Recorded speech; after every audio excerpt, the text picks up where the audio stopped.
प्रेरणा में पूछे जाने वाले प्रश्नों के उत्तर इस वीडियो में मैं आपके साथ शेयर करने वाला हूं। मैं हूं आपका दोस्त शत्रुघ्न गौतम।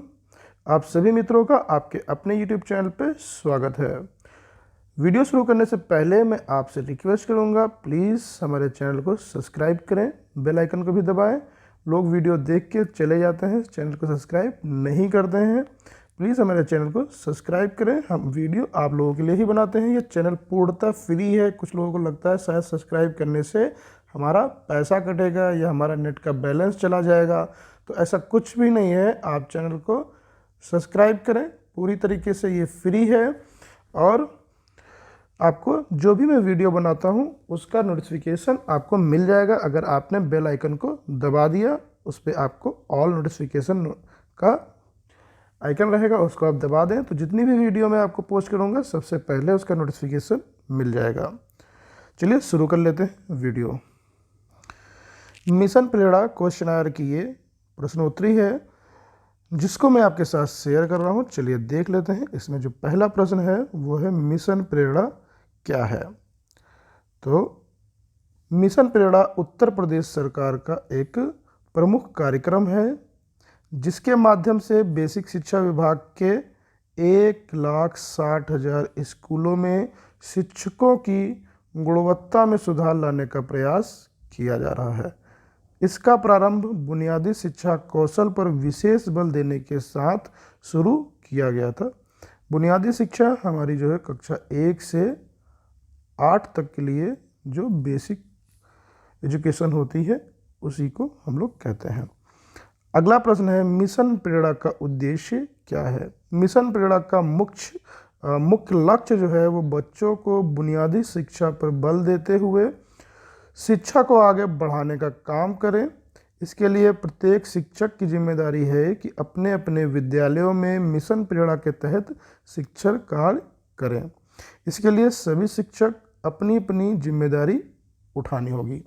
तो ये बहुत ज़रूरी है। स्कूल में सभी शिक्षकों की जवाबदेही और जिम्मेदारी सुनिश्चित की जा रही है इन मिशन प्रेरणा के माध्यम से। अगला प्रश्न है मिशन प्रेरणा का स्लोगन क्या है। तो मिशन प्रेरणा का स्लोगन उत्तर प्रदेश प्रेरक प्रदेश है। मिशन प्रेरणा किस शिक्षा पर केंद्रित है। तो मिशन प्रेरणा आपकी बुनियादी शिक्षा पर केंद्रित है। मिशन प्रेरणा का शुभारंभ कब हुआ। 4 सितंबर 2019 को माननीय मुख्यमंत्री श्री योगी आदित्यनाथ जी के द्वारा मिशन प्रेरणा का शुभारंभ हुआ। प्रेरणा लक्ष्य किन विषयों के लिए हैं। तो प्रेरणा लक्ष्य आपके लिए बहुत ही इंपॉर्टेंट है। इनको तो आप बिल्कुल रट लीजिए, बिल्कुल याद कर लीजिए। चलिए मैं यहाँ भी आपका थोड़ा सा रिवीजन करवा देता हूँ। आप लोगों को याद होगा, एक बार यहाँ पे रिवीजन करवा देता हूँ। तो मिशन प्रेरणा लक्ष्य जो है आपके भाषा और गणित के लिए होते हैं। और भाषा में आपके जो प्रेरणा लक्ष्य हैं वो आपके कक्षा 1 से लेके 5 तक के बच्चों के लिए ही हैं। कक्षा 1 में जो प्रेरणा लक्ष्य है वो है कि बच्चे दी हुई तालिका या दिए हुए किसी भी सीट या बोर्ड पे शब्दों को, उनमें से 5 शब्दों को पहचान लें, यानी कि अक्षरों को पहचान लें। तो पहला लक्ष्य है कक्षा 1 के बच्चों के लिए 5 अक्षर या शब्द जो भी उनको दिए जाते हैं वो पहचान लें। दूसरा लक्ष्य कक्षा 2 के लिए है जो है कि छोटे वाक्यांश को वो 20 शब्द प्रति मिनट की लय से पढ़ लें, यानी कि 20 शब्द प्रति मिनट की। उससे बच्चा अगर पढ़ लेता है तो कक्षा 2 का तो ये आपका जो है प्रेरणा लक्ष्य हासिल हो जाता है। फिर कक्षा 3 में 30 शब्द प्रति मिनट अगर बच्चा पढ़ लेता है तो ये हमारा प्रेरणा लक्ष्य हासिल हो जाता है। इसके बाद हमारा कक्षा 4 का जो बच्चा है वो जो छोटे वाक्यांश होंगे उनको जो है पढ़कर 75% प्रश्नों के उत्तर दे सकता है। छोटे वाक्यांशों को पढ़ के 75% प्रश्नों को सही हल कर लेना कक्षा 4 का ये चौथा लक्ष्य होगा। इसी तरीके से कक्षा 5 का बड़े वाक्यांशों को पढ़ के 75% प्रश्नों को अगर हल कर लेता है बच्चा, तो ये हमारा कक्षा 5 का प्रेरणा लक्ष्य होगा। तो ये तो बात हो गई भाषा की। ठीक इसी तरीके से हम लोग बात करेंगे गणित की। गणित में भी कक्षा 5 तक के लिए आपका 5 ही लक्ष्य हैं। तो पहला है 5 अंकों को पहचानना कक्षा 1 के लिए। इसी तरीके से कक्षा 2 के लिए जो आपका प्रेरणा लक्ष्य है, बच्चा हमारा जोड़ और घटाना के बिना हासिल के सवाल कर लेता है 75%। यहाँ पे सब 75% ही आएगा, इसको याद रखिएगा। बिना हासिल के जोड़ घटाना के सवाल, इसको याद रखिएगा। बिना हासिल के जोड़ घटाना के सवाल कक्षा 2 में है, और कक्षा 3 में हासिल के सवाल यानी कि जोड़ और घटाना, बस इतना याद रखना है। हासिल के जोड़ घटाना किस में करना है? 3 में। फिर कक्षा 4 का जो बच्चा होगा वो आपका गुणा के सवाल 75% हल कर लेगा। इसमें सारे 75% ही होंगे। 2 का बच्चा आपका जो है वो जोड़ और घटाना के बिना हासिल के सवालों को 75% कर लेता है। 3 का बच्चा जो हमारा है वो जोड़ और घटाना के हासिल के सवालों को 75% कर लेता है। इसी तरीके से हमारा कक्षा 4 का बच्चा गुणा के सवालों को, दिए हुए गुणा के सवालों को 75% हल कर लेता है। और जो कक्षा 5 का बच्चा होगा वो हमारे भाग के जो सवाल दिए जाएंगे उनको 75% सॉल्व कर लेगा।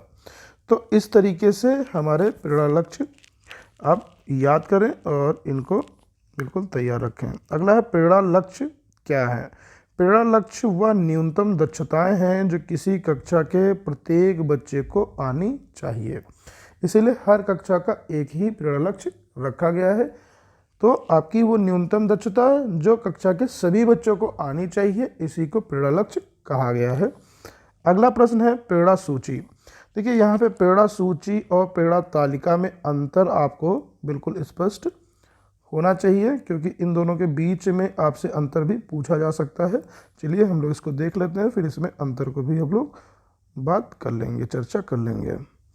तो प्रेरणा सूची क्या है? प्रेरणा सूची में कक्षा 1 से 5 की प्रत्येक कक्षा की हिंदी व गणित विषय के उप विषय तथा उनकी संगत दक्षताएं दी गई हैं।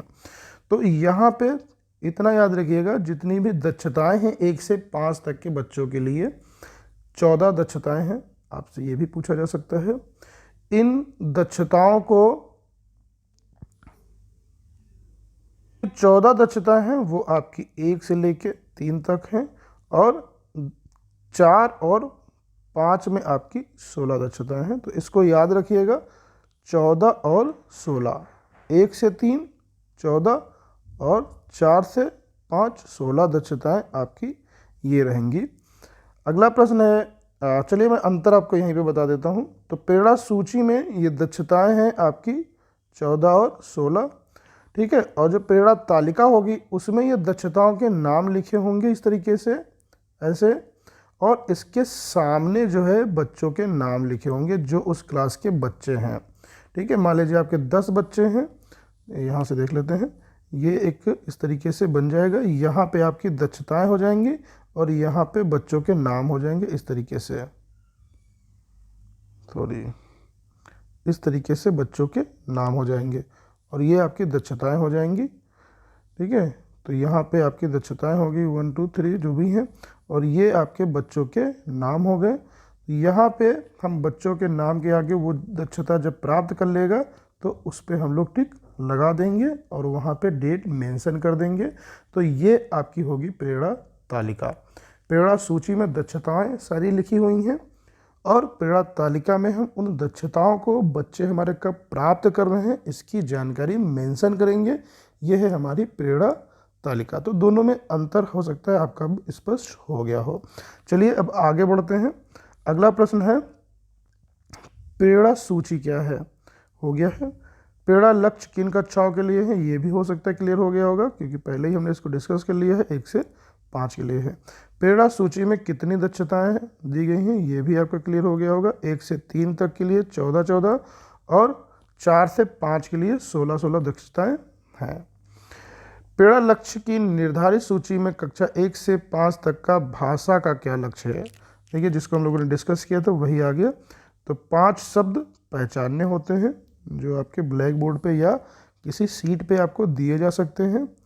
और कक्षा 2 में 20 शब्द प्रति मिनट के प्रवाह से पढ़ने होते हैं। और कक्षा 3 में 30 शब्द प्रति मिनट के प्रवाह से बच्चे को पढ़ाना होता है। कक्षा 4 में छोटे अनुच्छेद को पढ़कर 75% प्रश्नों को हल करना होता है। और कक्षा 5 में बड़े अनुच्छेद को पढ़ के 75% प्रश्नों को हल करना पड़ता है। अगला प्रश्न है, प्रेरणा लक्ष्य की निर्धारित सूची में कक्षा 1 से 5 तक गणित का लक्ष्य क्या है। तो गणित का लक्ष्य कक्षा 1 के लिए है 5 संख्याएं पहचानना, उसके बाद जोड़ और घटाना के 75% अंकीय प्रश्नों को सही से हल करना, यानी कि बिना हासिल के। उसके बाद है कक्षा 3 में जोड़ और घटाना के हासिल वाले सवालों को 75% सही हल करना। और कक्षा 4 के लिए है गुणा के प्रश्नों को सही से 75% हल करना। और अंत में है भाग के प्रश्नों को 75% सही करना। तो जो फार्मूला होता है बोर्ड मास का, उस सिस्टम से अगर आप चलेंगे तो इसको समझ लेंगे। पहले आपको जोड़ घटाना, फिर आपका गुणा भाग, इसी सिस्टम से आपको चलना है। पहले बच्चों को संख्या पहचानना है, फिर 1 अंकी का जोड़ घटाना, फिर 2 अंकों का जोड़ घटाना, फिर गुणा और फिर भाग। इस तरीके से चलेंगे तो ये आसानी से आपको याद रहेगा। अगला प्रश्न है, अपने प्रदेश को कब तक प्रेरक प्रदेश बनाने का लक्ष्य रखा गया है। तो ये लक्ष्य मार्च 2022 तक रखा गया है। अगला प्रश्न है, उत्तर प्रदेश में मिशन प्रेरणा कब लागू हुआ। तो आपका 4 सितंबर 2019 को ये लागू हुआ। सदर ब्लॉक को कब तक प्रेरक ब्लॉक बनाने का लक्ष्य रखा गया है। 31 अक्टूबर 2020 तक। शिक्षक मॉड्यूल कौन कौन से हैं। तो शिक्षक 3 मॉड्यूल हैं जिन पे आप लोग कई बार प्रश्नावली दे चुके हो। आधारशिला, ध्यानाकर्षण और शिक्षण संग्रह। आधारशिला जो है वो आपका कह सकते हैं फंडामेंटल, यानी कि फाउंडेशन है, आपके बच्चे का फाउंडेशन। तो आपके बच्चे का जो फाउंडेशन होता है वो कक्षा 1 और 2 होता है। तो आप इसको याद रख सकते हैं, आधारशिला यानी कि आधार मजबूत करना, और हमें 1 और 2 के बच्चों का आधार मजबूत करना है। शिक्षण संग्रह, जिसको हम लोग कह सकते हैं रिमीडियल टीचिंग, यानी कि उपचारात्मक शिक्षण। ऐसे बच्चे जो उस क्लास में जो उनको न्यूनतम दक्षताएं आनी चाहिए लेकिन उनको नहीं आती हैं, एवरेज बच्चे से वो कम होते हैं, यानी कि उनके अंदर जो लर्निंग गैप होता है उसको पूरा करने के लिए हम लोग शिक्षण ध्यानाकर्षण के टेक्निक्स को यूज करते हैं। और उसके बाद फिर हमारा आता है शिक्षण संग्रह, जिसमें टीचर्स के लिए नई नई टेक्निक्स दी गई हैं, उनके कैसे उनको इन लक्ष्यों को पूरा करना है, लर्निंग आउटकम को लाना है, उसका पूरा इसमें विधि बताई गई है। तो ये तीनों मॉड्यूल हैं, ये आपको हो सकता है प्राप्त हो गए होंगे। चलिए अगला प्रश्न देख लेंगे, आधारशिला क्या है। देखिए वही प्रश्न आ गया। यह प्रथम मॉड्यूल है, इसके अंतर्गत 1ली से 3री कक्षा के बच्चों की पढ़ाई की नींव मजबूत करने के लिए आधारशिला मॉड्यूल विकसित किया गया है। चलिए यहाँ पे अब 1 से 3 कर दिया, वैसे ये 1 से 2 तक ही इसमें पहले मेंशन था। इसमें बताया गया है कि इन 3 कक्षाओं से संबंधित लर्निंग आउटकम बच्चों के सीखने और समझने के लिए कक्षावार निर्धारित लक्ष्य को हासिल करने के लिए शिक्षक कौन कौन सी गतिविधि करें। इसमें गणित और भाषा पर जोर दिया गया है। इसमें 6 भाग हैं। पहले भाग में हिंदी एवं गणित कक्षा 1 से 5 तक अंकन हेतु लक्ष्य एवं संकेतक हैं। दूसरे भाग में भाषा शिक्षण लक्ष्य एवं संभाषाई शिक्षण कौशलों का विकास कर क्रमशः LSRW का विवरण किया गया है। वही है learning, speaking, writing, reading and writing. इसके बाद है तीसरे भाग में गणित शिक्षण के लक्ष्य उनके सीखने सिखाने का क्रम दिया है, ELPS। समझ लीजिए, E से आपका होता है एक्सपीरियंस, और L से होता है लैंग्वेज, और P से होता है पिक्चर, और S से होता है सिंबल।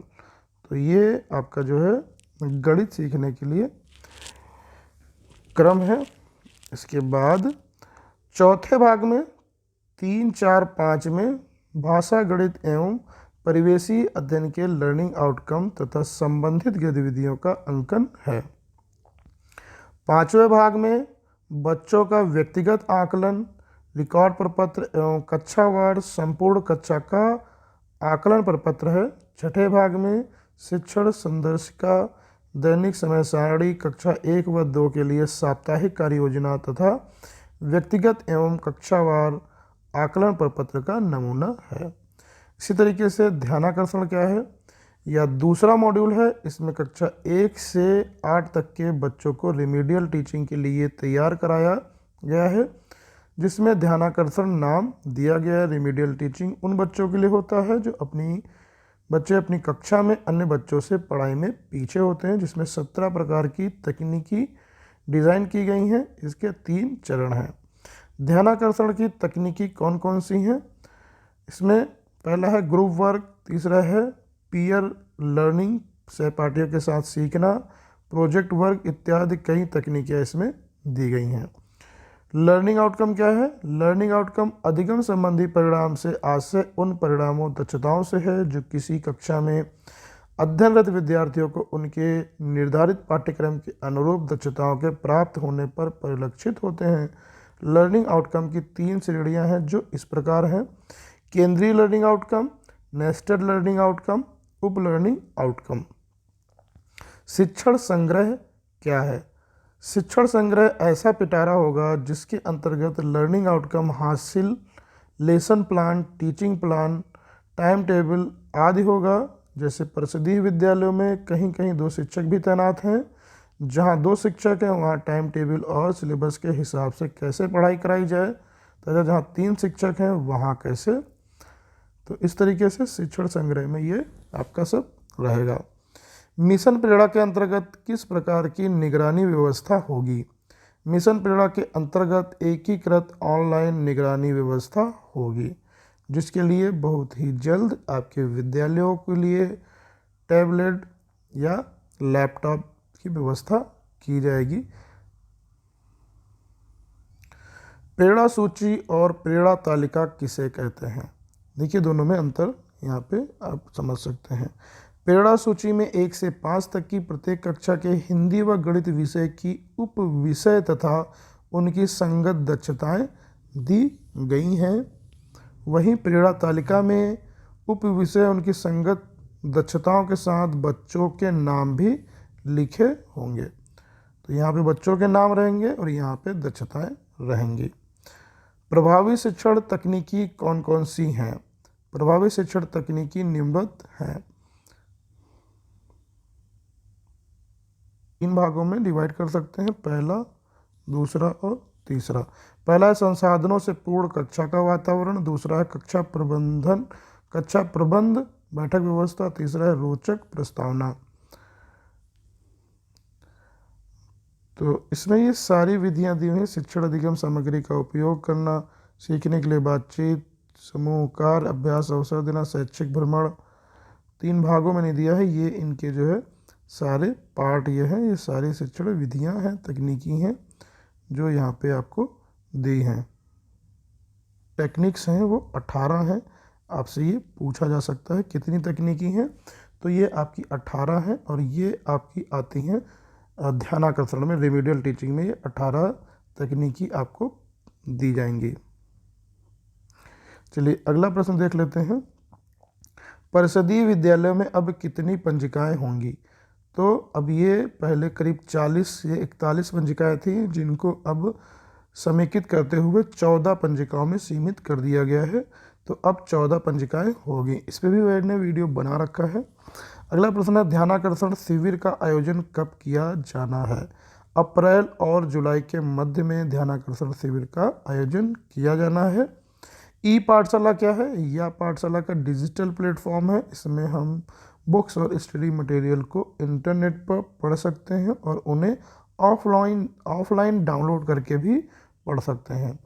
आधारशिला में किस बात पर बल दिया गया है? आधारशिला में लर्निंग आउटकम्स पर बल दिया गया है। ई पाठशाला किन किन माध्यमों से संचालित की जा रही है? ई पाठशाला निम्नलिखित माध्यमों से संचालित की जा रही है। व्हाट्सएप के माध्यम से, टेलीविज़न जिस पे आपका डीडी यूपी पर प्रत्येक दिन 9 बजे से 1 बजे तक दूरदर्शन पे, और आकाशवाणी यानी रेडियो पर प्रत्येक 11 बजे से 12 बजे तक। उसके बाद वेबसाइट भी है www.prerna.up.in और दीक्षा ऐप, इनके माध्यम से। इसके अलावा बच्चे आपके रीड अलोंग ऐप पे भी पढ़ रहे हैं। अगला है, प्रत्येक संकुल शिक्षक को माह में एक बैठक कहाँ पर आयोजित करना है? प्रत्येक संकुल शिक्षक को अपने विद्यालय में बैठक का आयोजन करना है। निष्ठा प्रशिक्षण में कितने मॉड्यूल हैं? निष्ठा प्रशिक्षण में आपके 18 मॉड्यूल हैं। प्रत्येक चरण में आपके 3-3 मॉड्यूल कराए जा रहे हैं। अभी आपने तीसरे चरण के मॉड्यूल आप कर रहे हैं 7, 8 और 9, जो आपका चलेगा ये 30 नवंबर तक। अगला प्रश्न है, बाला का मतलब क्या है? तो बाला आपका बिल्डिंग एज लर्निंग एट। अगला है, इरैक का फुल फॉर्म क्या होता है? तो इरैक का फुल फॉर्म है experience, reflection, application and consolidation. चलिए अगला प्रश्न देखते हैं, ELPS क्या है?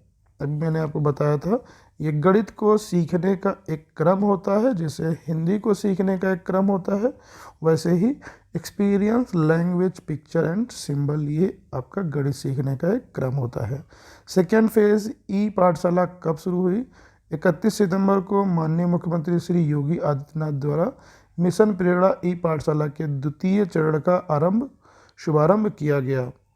पाठ योजना एवं पाठ शिक्षण मतलब शिक्षण योजना में क्या अंतर है? ये बहुत इंपॉर्टेंट है, इसको आप लोग जरूर समझ लें। पाठ योजना और शिक्षण योजना में निम्नलिखित अंतर है। पाठ योजना पूरे पाठ के लिए बनाई जाती है। शिक्षण योजना पाठ के किसी एक भाग या अंश के लिए बनाई जाती है। पाठ योजना का निर्माण निश्चित उद्देश्य को प्राप्त करने के लिए किया जाता है। शिक्षण योजना का निर्माण निश्चित लर्निंग आउटकम्स को प्राप्त करने के लिए किया जाता है। इस प्रकार संपूर्ण पाठ के लिए एक ही पाठ योजना का निर्माण किया जाता है और पाठ के विभिन्न लर्निंग आउटकम्स को प्राप्त करने के लिए अलग अलग शिक्षण योजनाओं का निर्माण किया जाता है। मान लीजिए आपको एक लेसन पढ़ाना है, तो पाठ योजना उस पूरे लेसन की बनेगी, जबकि उस पाठ को पढ़ाने में हो सकता है आपको 1 हफ्ते लग जाए, 15 दिन लग जाए। तो आप पर डे जो पढ़ाएंगे, ठीक है, तो उसकी जो टुकड़ों में आप पाठ योजना बनाएंगे, वो आपकी हो जाएगी शिक्षण योजना। पाठ योजना किसे कहते हैं? तो पाठ योजना जब शिक्षक अपनी पाठ पढ़ाने के लिए उसे छोटी इकाइयों में बांट लेता है। इस इकाई की विषय वस्तु को एक पीरियड में पढ़ाया जाता है। इस विषय वस्तु को पढ़ाने के लिए एक रूपरेखा तैयार की जाती है, उसे हम लोग पाठ योजना कहते हैं। शिक्षण योजना किसे कहते हैं? प्रत्येक शिक्षक कक्षा में जाने से पूर्व शिक्षण की कुछ न कुछ योजना अपने मन मस्तिष्क में बनाता है, भले ही उस योजना का निर्धारित प्रारूप लिपिबद्ध ना हो। जब हम कक्षा में सीखने सिखाने की योजना को निर्धारित प्रारूप पर लिपिबद्ध कर लेते हैं, उसे ही शिक्षण योजना या टीचिंग प्लान कहते हैं। भाषा सीखने के क्रम कौन कौन से हैं? तो भाषा सीखने का क्रम होता है सुनना, बोलना, पढ़ना, लिखना। इंग्लिश में कह सकते हो सुनना यानी कि लिसन, बोलना speak, read and right, LSRW।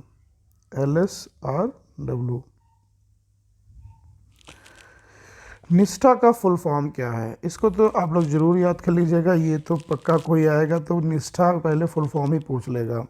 तो इसको बोलते हैं national initiative for school heads and teachers holistic advancement, जो केंद्रीय शिक्षा मंत्रालय HRD की ओर से शिक्षा व्यवस्था को सशक्त बनाने के लिए, आधुनिक बनाने के लिए शुरू किया गया है, जो NCERT के द्वारा रेगुलेट हो रहा है। इसकी कक्षाएं आपको दीक्षा ऐप पे प्रोवाइड कराई जा रही हैं। दीक्षा का फुल फॉर्म क्या है? Digital knowledge sharing. ठीक है, ये भी बहुत इंपॉर्टेंट है, इसको भी आप लोगों को पता होना चाहिए। दीक्षा का फुल फॉर्म है डिजिटल नॉलेज शेयरिंग। NAS का फुल फॉर्म क्या है? नेशनल अचीवमेंट सर्वे। ARP का फुल फॉर्म क्या है? Academic resource person. हमने लक्ष्य को प्राप्त किया है कि नहीं, इसका मूल्यांकन कौन करेगा? स्वतंत्र संस्था करेंगी। स्वतंत्र संस्था द्वारा प्रेरक ब्लॉक है तो ब्लॉक के कितने विद्यालयों का चयन किया जाएगा? 20 स्कूलों का चयन सैंपल के आधार पर किया जाएगा। प्रेरणा तालिका शिक्षकों द्वारा कितने माह में अंकित किया जा सकता है? त्रैमासिक रूप में ये अंकित किया जा सकता है। प्रेरणा तालिका को कौन प्रमाणित करेगा? विद्यालय के प्रधान अध्यापक या फिर इंचार्ज अध्यापक। ELPS क्या है? गणित सीखने का क्रम है। विद्यालय विकास योजना किस प्रकार तैयार की जाती है? विद्यालय विकास योजना तैयार करने के लिए निम्नलिखित बिंदु है। सर्वप्रथम आवश्यकताओं का आकलन, गैप का पता करना, लक्ष्य का निर्धारण करना, कार्य का योजना निर्माण करना, कार्य योजना का क्रियान्वयन और सहयोग, कार्य योजना की समीक्षा। हम अपनी व्यावसायिक दक्षता का विकास किस प्रकार कर सकते हैं? हम अपनी ताकतों एवं कमजोरियों को सूचीबद्ध करके का विकास कर सकते हैं। समावेशी शिक्षा क्या है? विविधता युक्त बच्चों को एक साथ एक समान शिक्षा देना ही समावेशी शिक्षा है। ये आपसे बहुत आसानी से पूछा जा सकता है अगर कोई विद्यालय आता है। समावेशी शिक्षा में कौन कौन से बच्चे शामिल होते हैं? सामान्य बच्चे, विशेष आवश्यकता वाले बच्चे और दिव्यांग बच्चे आपकी समावेशी कक्षा में शामिल होंगे। भाषा के कितने रूप हैं? भाषा के 2 रूप हैं, मौखिक यानी बोलकर, लिखित यानी कि लिखकर। प्रारंभिक स्तर पर भाषा सीखने का क्रम क्या है? तो भाषा सीखने का क्रम वही ESRW